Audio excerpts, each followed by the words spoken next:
selamat datang di podcast Suara Muda. Bersama aku Dina, dan hari ini kita akan membahas tema yang sangat penting tapi terasa klasik, yaitu cinta tanah air. Tapi kita akan bahas dari sudut pandang yang lebih relevan dengan kehidupan kita yang sekarang. Dan sudah bersama aku, narasumber kita hari ini, Rania. Halo Rania. Halo Dina, halo juga untuk semua yang mendengarkan.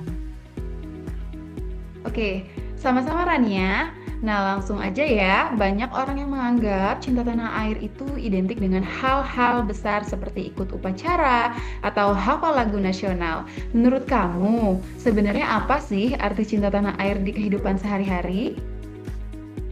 Pertanyaannya bagus nih. Menurut aku, cinta tanah air itu bukan cuma sekedar simbol, tapi lebih ke sikap atau tindakan kita dalam kehidupan sehari-hari.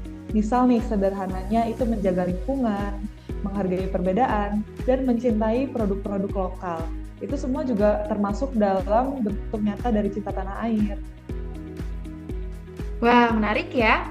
Jadi bukan sesuatu yang harus selalu besar dan formal. Tapi kalau kita lihat sekarang, terutama di kalangan anak muda, ada yang merasa nasionalisme itu mulai berkurang. Kamu setuju nggak? Sebagian iya, tapi menurut aku mungkin bukan berkurang ya, lebih tepatnya berubah bentuk. Anak muda zaman sekarang itu sudah hidup di era globalisasi, jadi mereka lebih terbuka dengan budaya luar. Tapi bukan berarti mereka nggak cinta tanah air ya, justru mereka mengekspresikannya dalam bentuk berbeda. Misal seperti mempromosikan budaya lokal di media sosial atau bikin konten yang mengangkat kreativitas tentang Indonesia. Gitu. Oh, jadi bentuknya lebih modern ya. Tapi di sisi lain, globalisasi juga bisa jadi tantangan. Menurut kamu, apa tantangan terbesar dalam menjaga rasa cinta tanah air saat ini? Menurut aku, tantangan terbesarnya adalah pengaruh budaya luar yang sangat kuat. Kadang kita jadi lebih bangga dengan hal-hal yang dari luar dibandingkan dari dalam negeri. Selain itu, kurangnya pemahaman sejarah juga bisa menggerus rasa nasionalisme. Oke. Ya, itu sering banget kita lihat ya. Nah, kalau begitu bagaimana cara menumbuhkan kembali atau memperkuat rasa cinta tanah air khususnya untuk generasi muda? Jadi menurut aku itu ada beberapa cara, Kak. Pertama, dari edukasi. Kita buat edukasi yang lebih relevan dan tidak monoton. Dan yang kedua adalah kita bisa gunakan platform untuk menyebarkan hal-hal positif tentang Indonesia. Dan yang ketiga yang paling penting nih, yaitu mulai dari diri sendiri. Kita harus bangga menggunakan produk lokal atau ikut berkontribusi dalam kegiatan sosial di lingkungan sekitar. Itu Kak, jadi.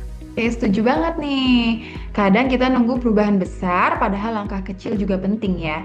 Ngomong-ngomong soal kontribusi, apakah cinta tanah air itu harus selalu berkaitan dengan hal-hal besar seperti jadi pahlawan atau bekerja di pemerintahan? Nggak harus sama sekali, semua orang bisa berkontribusi sesuai bidangnya. Misalnya guru yang mendidik dengan penuh hati, seorang konten kreator yang mengangkat budaya lokal, atau bahkan pelajar yang belajar dengan sungguh-sungguh itu sudah termasuk bentuk cinta tanah air menurut aku. Oke, wah, jadi sebenarnya deket banget ya dengan kehidupan kita sehari-hari. Kalau dari pengalaman pribadi kamu, Rania, kapan sih kamu merasa benar-benar menerapkan cinta tanah air? Kalau aku pribadi mungkin saat ikut kegiatan sosial di desa. Di situ aku melihat langsung bagaimana kondisi masyarakat dan merasa punya tanggung jawab untuk membantu. Dari situ aku sadar juga bahwa cinta tanah air bukan cuma tentang perasaan, tapi juga tindakan nyata. Itu pengalaman yang keren banget ya. Jadi lebih terasa ya maknanya. Sebelum kita tutup, aku mau tanya satu hal terakhir. Menurut kamu, apa pesan penting untuk anak muda Indonesia terkait cinta tanah air? Oke, jadi pesan dari aku sederhana aja nih Kak. Jangan merasa cinta tanah air itu sesuatu yang kuno atau ketinggalan zaman nih. Justru di era sekarang kita punya banyak cara untuk menunjukkan rasa itu. Mulai dari hal kecil, konsisten, dan lakukan dengan tulus. Karena masa depan bangsa ada di tangan kita. Wah, pesan yang sangat kuat. Terima kasih banyak Rania atas insight dan obrolannya hari ini. Terima kasih juga Dini, senang bisa berbagi. Dan terima kasih juga untuk teman-teman yang sudah mendengarkan podcast Suara Muda. Semoga obrolan hari ini bisa menginspirasi kita semua untuk lebih mencintai tanah air dengan cara kita masing-masing. Sampai jumpa di episode selanjutnya.